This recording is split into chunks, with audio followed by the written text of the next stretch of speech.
Hello everyone, welcome back to Focus Only Study YouTube channel. तो चलिए हम लोग अपना स्टडी शुरू करते हैं एंशिएंट हिस्ट्री से, और ये टॉपिक है महाजनपद। हम ये पहले भी बता चुके थे कि कुल मिलाकर 16 महाजनपद मौजूद थे हमारे प्राचीन भारत में। ठीक है, तो ये जो 16 महाजनपद हैं ये सभी लोकेटेड हैं इस मैप पे, जो कि आप देख सकते हैं।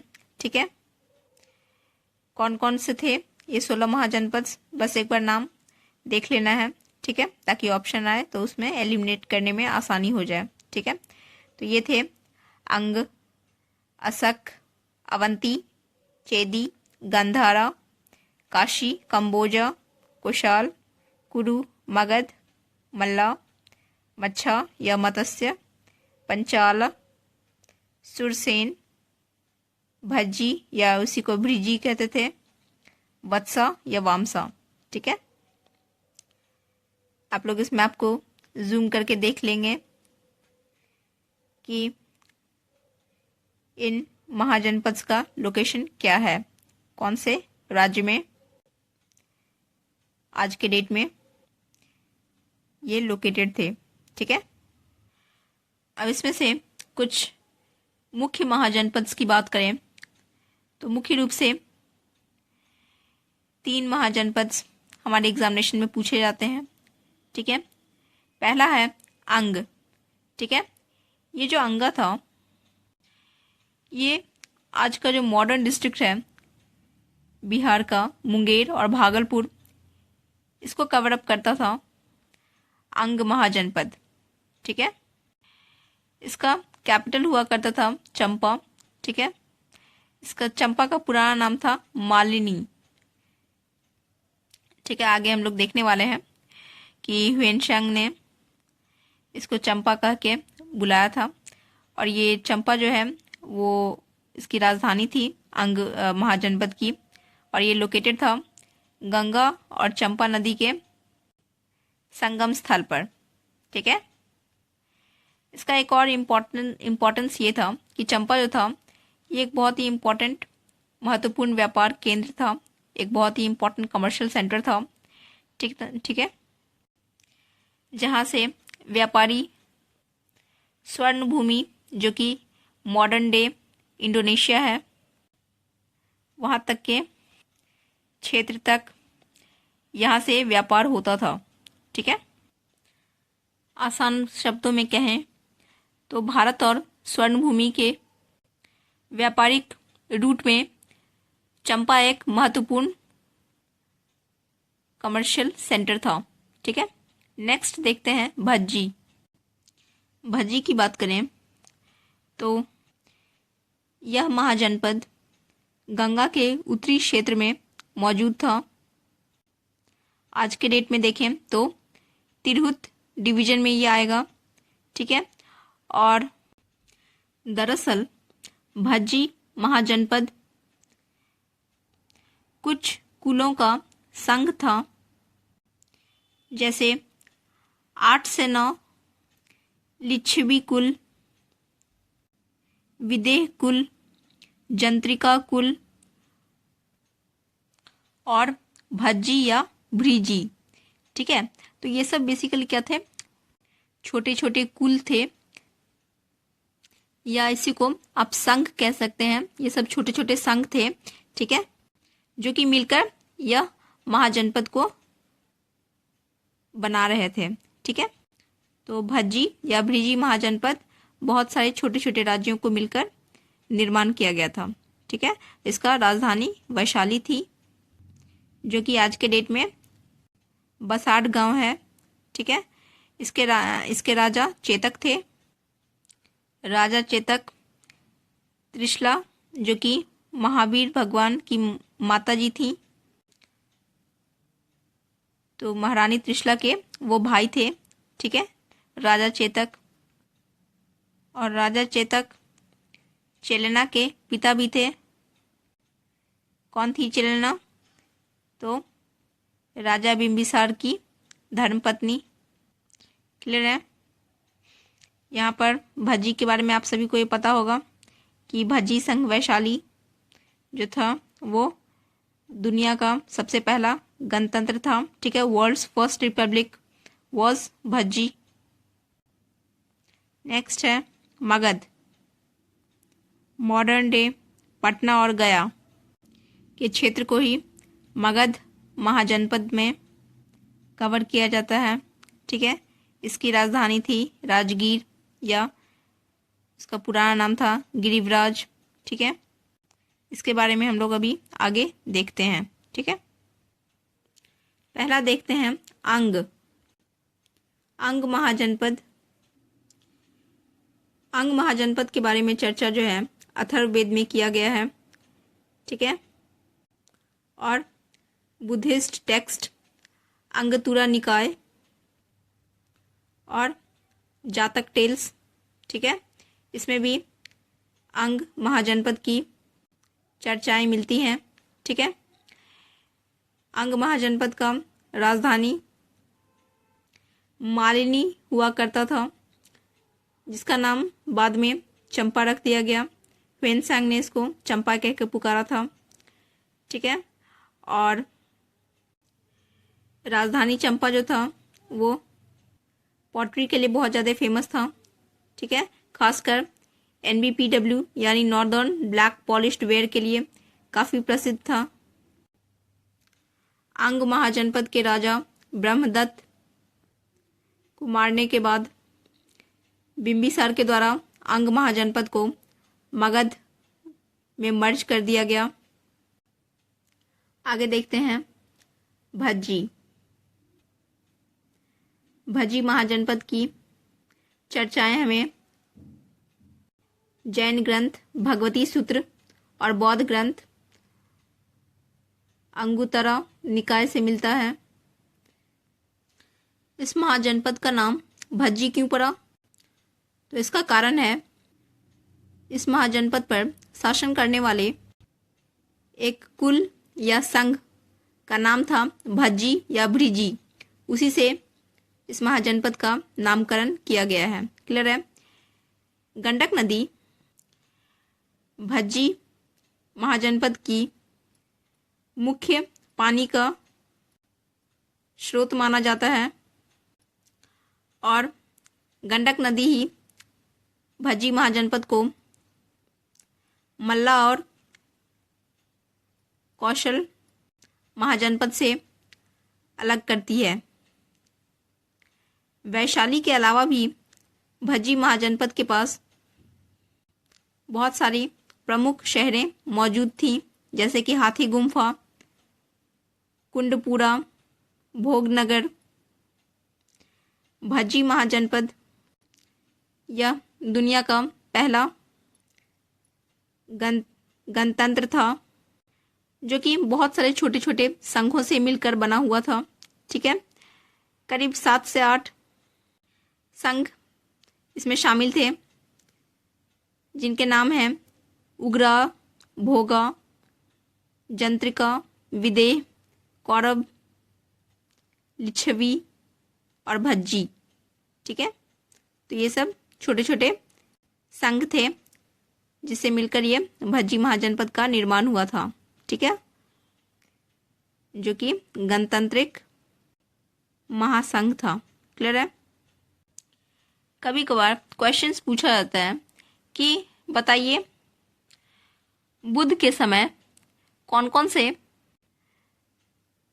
गणतांत्रिक संघ मौजूद थे? तो इसका सही जवाब होगा 10 रिपब्लिक्स यानी 10 republics were present at the time of Buddha. ठीक है, 10 ऐसे गणतांत्रिक संघ मौजूद थे भगवान गौतम बुद्ध के समय। कौन कौन थे ये थे कपिलवस्तु के शाक्यास।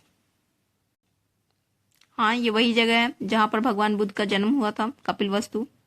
ठीक है, फिर रामागम के कोलियास, पीपलीवन के मौर्यास, कुशीनगर के मल्लास, पावा के मल्लास, मिथिला के विदेह, भ्रीजी या भज्जी के लिच्छवी, अलकप्पा के बुलीज, कलमाज और भागाज। नेक्स्ट देखें विदेह यानी मिथिला। ठीक है, तो ये गंगा नदी के उत्तरी क्षेत्र में मौजूद है। ठीक है, और इसके फाउंडर कौन थे, इसके संस्थापक? तो विदेह वंश यानी विदेह डायनेस्टी के संस्थापक थे निमि, राजा इक्ष्वाकु के बेटे निमि। विदेह जो थे वो विदेह वंश के संस्थापक थे। इम्पॉर्टेंट है चूंकि ये फाउंडर का नाम है और बीपीएससी फाउंडर पूछता है। और निमि विदेह के जो बेटे थे उनका नाम था मीठी जनक। ठीक है, जो कि मिथिला शहर के संस्थापक थे। ठीक है, और उनका जो नाम था जनक।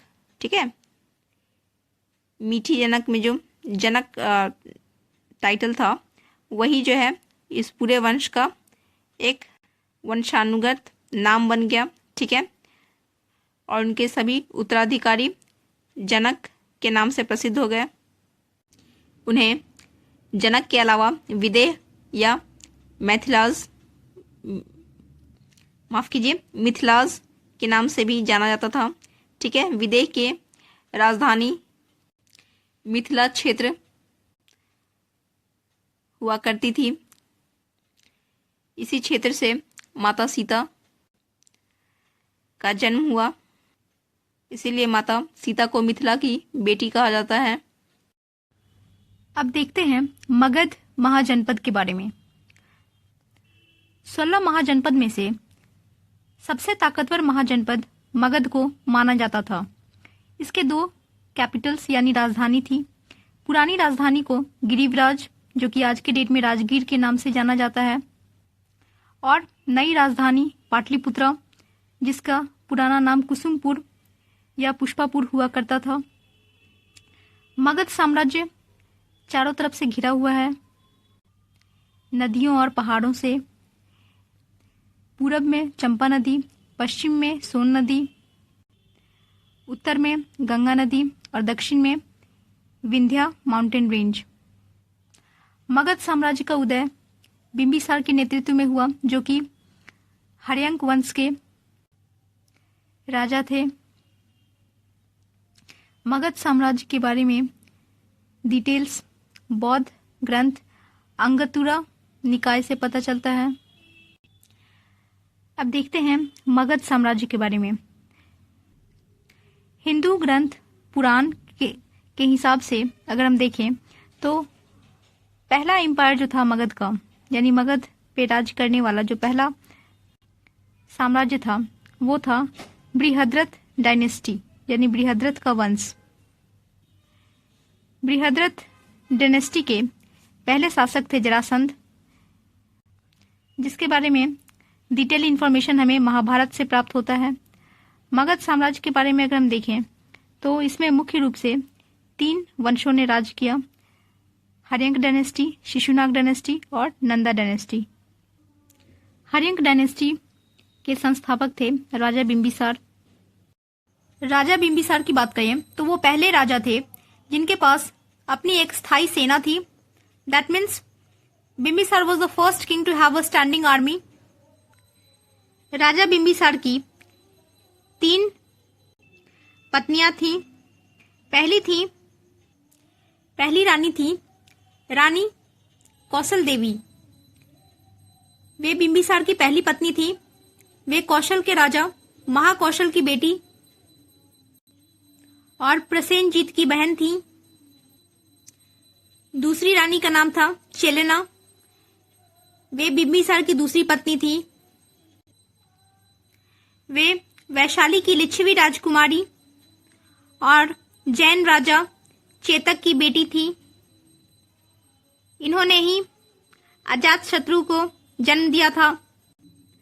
तो अगर एग्जामिनेशन में पूछा जाए कि बताइए अजात शत्रु की माता कौन थी, तो जवाब होगा राजा बिंबिसार की दूसरी पत्नी महारानी चेलना। उनकी तीसरी पत्नी का नाम था महारानी खेमा, जो कि मद्र वंश के चीफ यानी प्रधान की बेटी थी। यहाँ पर बिंबिसार से जुड़ा हुआ एक बहुत ही इम्पोर्टेंट घटना है।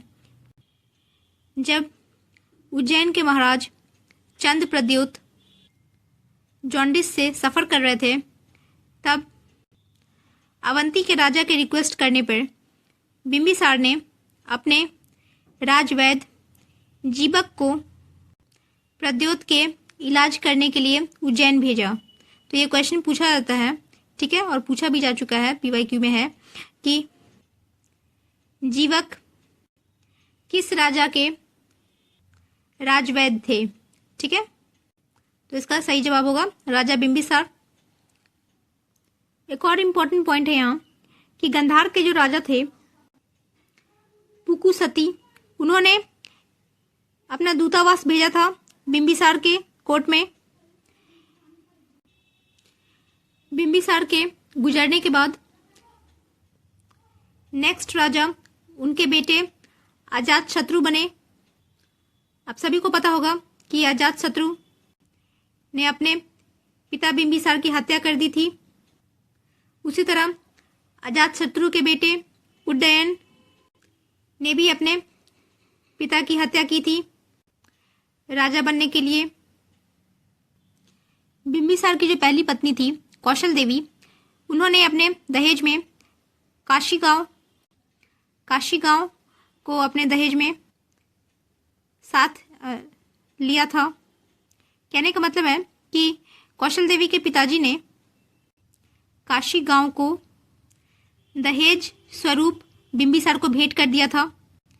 लेकिन बिंबिसार के गुजरने के बाद कौशल देवी के जो भाई थे प्रसेनजीत, उन्होंने काशी को वापस से अपने कब्जे में ले लिया, जिसके कारण एक युद्ध का माहौल बन गया कौशल और मगध साम्राज्य के बीच। नेक्स्ट देखते हैं अजातशत्रु।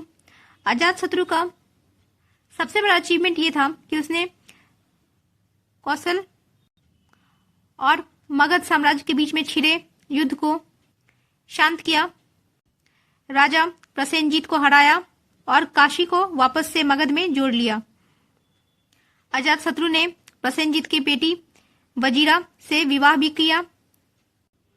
अजातशत्रु के समय हर्यंका डायनेस्टी ने काफी एक्सपेंशन किया। इन्होंने काफी आक्रामक नीतियां अपनाई थी मगध साम्राज्य को बढ़ाने के लिए।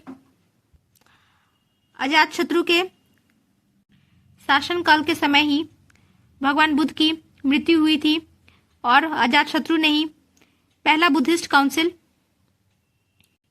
का आयोजन राजगीर में किया था, ठीक है। आप सभी को याद होगा सप्तपर्णी केव में, क्लियर है।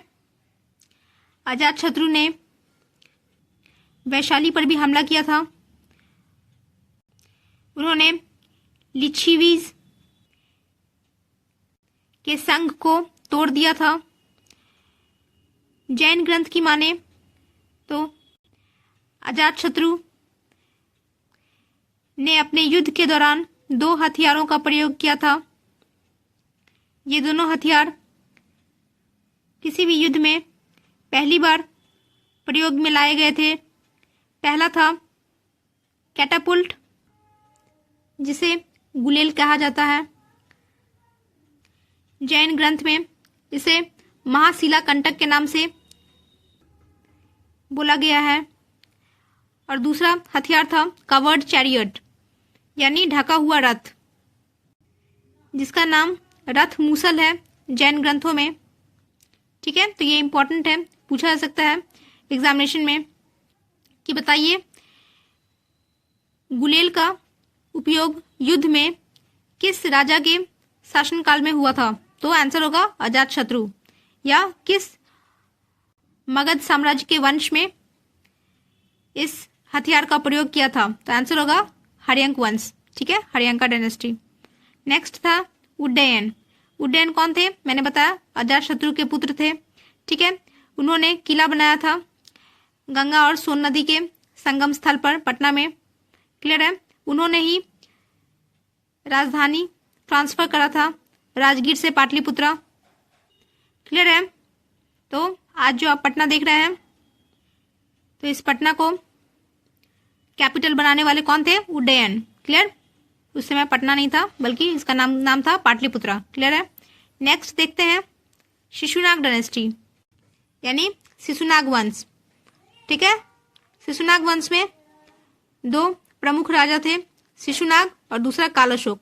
ठीक है। जिस तरह से हमने देखा हर्यंक वंश में दो इंपॉर्टेंट राजा थे, बिंबिसार और अजातशत्रु, उसी तरह अब हम देखते हैं शिशुनाग वंश का कुछ डिटेल्स।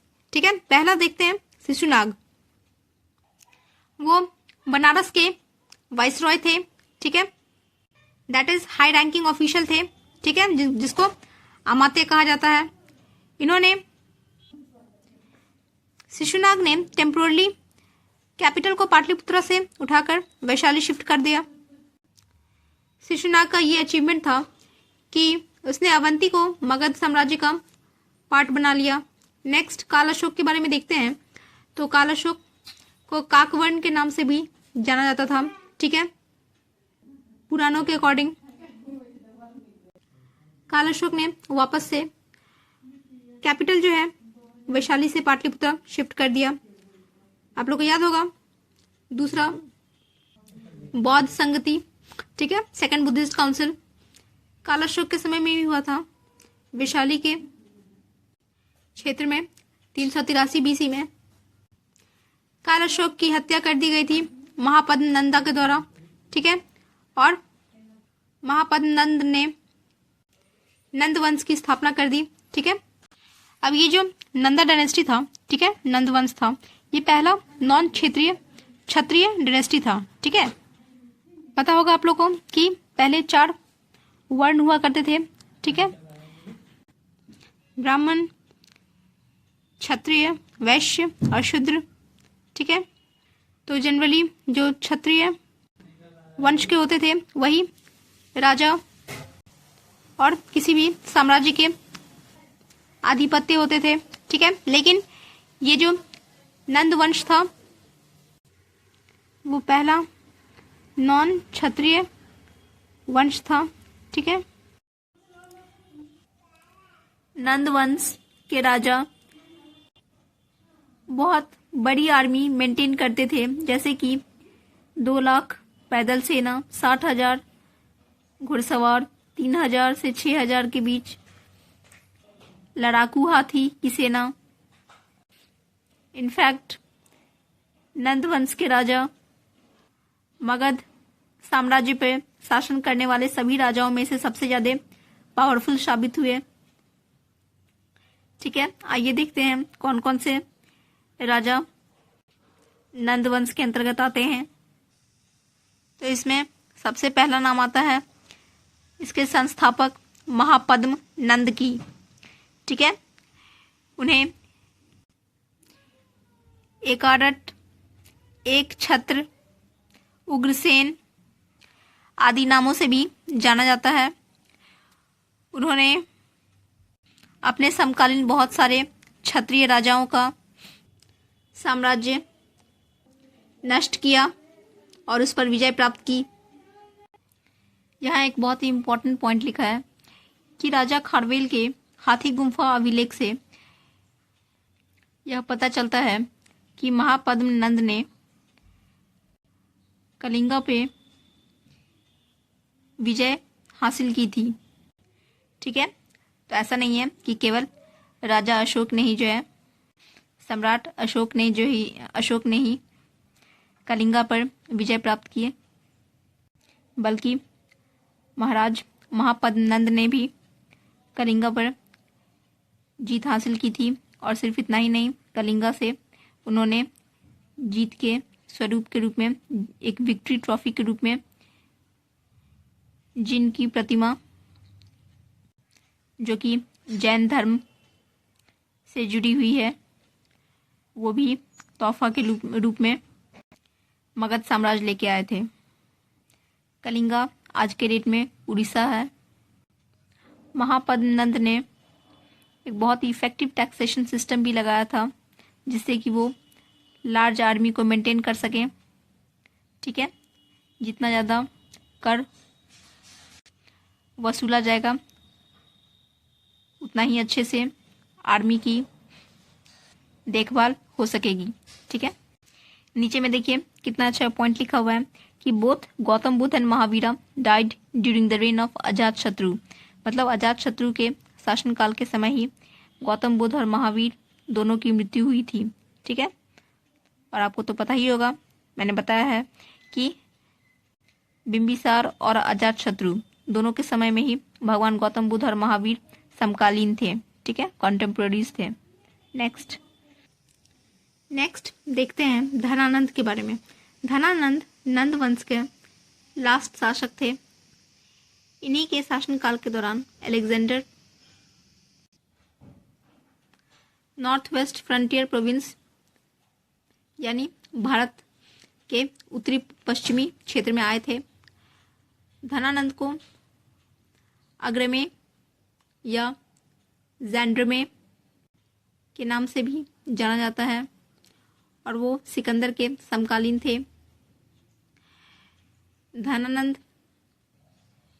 को चंद्रगुप्त मौर्य ने चाणक्य की मदद से हरा दिया था और इस तरह से नंद वंश खत्म हुआ और मौर्य वंश की स्थापना की गई चंद्रगुप्त मौर्य के द्वारा। ठीक है, मगध साम्राज्य में। धनानंद की बात करें तो उनको एक स्टैंडर्ड मेजर नंदोपाक्रमणी की खोज के लिए भी जाना जाता है। जिस तरह से आज के डेट में स्टैंडर्ड मेजर्स होते हैं, वेट के लिए किलोग्राम, लेंथ के लिए मीटर, टाइम के लिए सेकंड, टेम्परेचर के लिए केल्विन। ठीक है, तो उसी तरह का कुछ शायद उस समय स्टैंडर्ड मेजर रहा होगा, जिसको कि नंदोपाक्रमणी कहा जाता था और इसकी खोज के लिए धनानंद को श्रेय दिया जाता है। ठीक है, धनानंद के ही एक जनरल थे जो बरासाला के नाम से प्रसिद्ध थे। तो अगर क्वेश्चन आए कि बताइए किस राजा के जनरल का नाम बरासाला था, तो आप कहेंगे धनानंद। ठीक है, आगे देखते हैं causes of Magadh success. Magadh के सक्सेस के लिए बहुत सारे कारण थी। पहला कारण था पोजीशन ऑफ मगध। ठीक है, मतलब मगध साम्राज्य जो था उसका लोकेशन बड़ा सही जगह था। मगध साम्राज्य लौह अयस्क के क्षेत्रों के नियर बाय लोकेटेड है। आयरन एरियाज के नज़दीक रहने से सुविधा ये होती थी कि हथियार आराम से बनाए जा सकते थे। ठीक है, बहुत दूर से आयरन मंगवाने की जरूरत नहीं पड़ती थी। ठीक है, नेक्स्ट था फर्टाइल सॉइल, काफ़ी उपजाऊ जमीन थी मगध की। तो इससे क्या होता था कि खेती, एग्रीकल्चर काफ़ी सहूलियत से की जा सकती थी। नेक्स्ट था huge copper and iron objects. Next देखें तो मगध की जनसंख्या बहुत ज़्यादा थी। अलग अलग लोग अलग अलग ऑक्यूपेशंस में इंगेज्ड थे। Next unorthodox character of society. Magadh के समाज की बात करें तो काफ़ी न्यूट्रल समाज था, मतलब कोई भी धर्म के प्रति कोई कट्टरवाद नज़रिया मौजूद नहीं था। Next mix of Aryan and non Aryan people, मतलब मगध साम्राज्य में आर्यन और नॉन आर्यन दोनों तरह के लोग मौजूद थे। नेक्स्ट देखें तो emergence of Jainism and Buddhism which led to a revolution in terms of philosophy and thought. Jain धर्म और बौद्ध धर्म, इन दोनों धर्मों के आगमन से लोगों के सोच विचार और समाज में काफ़ी बदलाव और क्रांति देखने को मिला धर्म के क्षेत्र में। Next strong standing army. Magadh साम्राज्य के राजाओं के पास काफी स्थायी सेना थी और काफी मजबूत सैन्य व्यवस्था थी। नेक्स्ट, एडवांस वेपनरी, काफी मॉडर्न हथियार मौजूद थे। Next, deployment of elephants on large scale, चूंकि जंगल वाला क्षेत्र था, चारों तरफ से मगध जो है नदियां और पहाड़ों से घिरी हुई थी, इसीलिए यहाँ पर हाथी का मिलना स्वाभाविक था और ज्यादा हाथी होने के कारण इनको सेना में भी शामिल किया जाता था, जिससे कि आर्मी का स्ट्रेंथ बढ़ सके। ठीक है, उसी को थोड़ा यहाँ पे डिटेल में बताया गया है, देख लेते हैं एक नजर।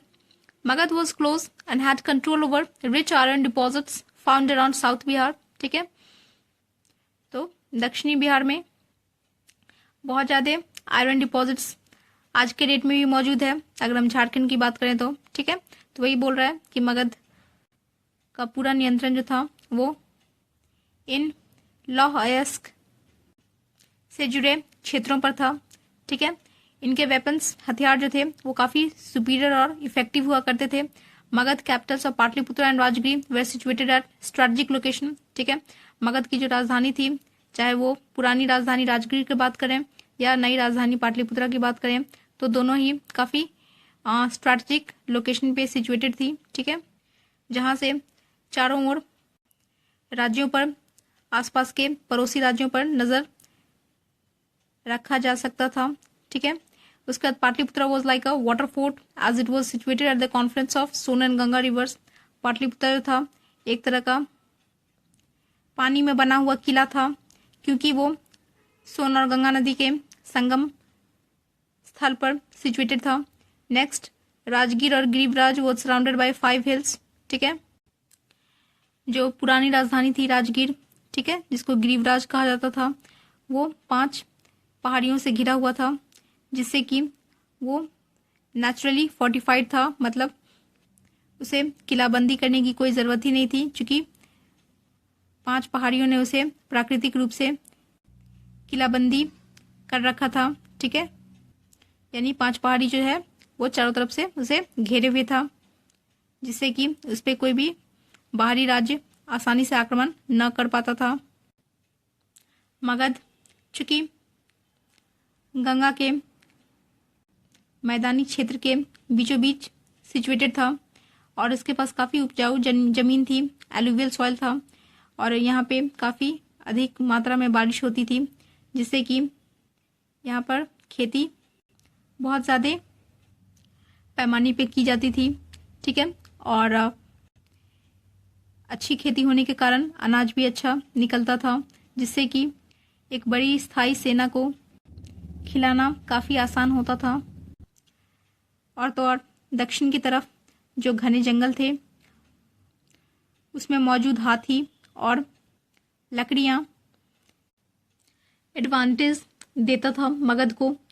ठीक है, इनफैक्ट मगध वो पहला राज्य था जिसने कि अपने पड़ोसी राज्यों के विरुद्ध हाथियों को एक बड़े पैमाने पे यूज करा था। ठीक है, अपने आर्मी में बिंबिसार, अजातशत्रु, महापद्मनंद, ये सभी काफ़ी सक्षम और एम्बिशियस शासक थे। इन्होंने हर तरह के अच्छे और बुरे रास्ते अपनाए थे अपने साम्राज्य को बढ़ाने के लिए। ठीक है, तो इस वीडियो में यहीं तक रहने देते हैं। नेक्स्ट वीडियो में हम लोग मौर्यन डायनेस्टी देखेंगे। ठीक है, अभी आपका पैरेलल साइंस सब्जेक्ट भी स्टार्ट होगा, तो अभी एंशिएंट हिस्ट्री, मिडिवल हिस्ट्री और पैरेलल में साइंस। ठीक है, यही चलेगा। बाकी आप लोग पढ़ाए गए सभी चैप्टर्स को चैनल पर जाकर रिवाइज कर सकते हैं। ठीक है, सभी के प्लेलिस्ट बने हुए हैं, आप लोग को बस रिवीजन करना है और आगे जो भी पढ़ाया जाएगा उसको याद करना है। ठीक है। बापू सभागार वाला री एग्जामिनेशन तो 4 जनवरी का डेट आ चुका है, और बाकी सेंटर्स के एग्जामिनेशन के बारे में बीपीएससी ने भी कोई नोटिफिकेशन जारी नहीं किया है। छात्रों का आंदोलन जारी है री एग्जामिनेशन के लिए। आशा करते हैं सब कुछ अच्छा ही होगा, सभी स्टूडेंट्स को न्याय मिलना चाहिए। ठीक है, तो आप लोग अच्छे से पढ़ते रहें। मिलते हैं नेक्स्ट वीडियो में। All the best to all the aspirants. Thank you so much.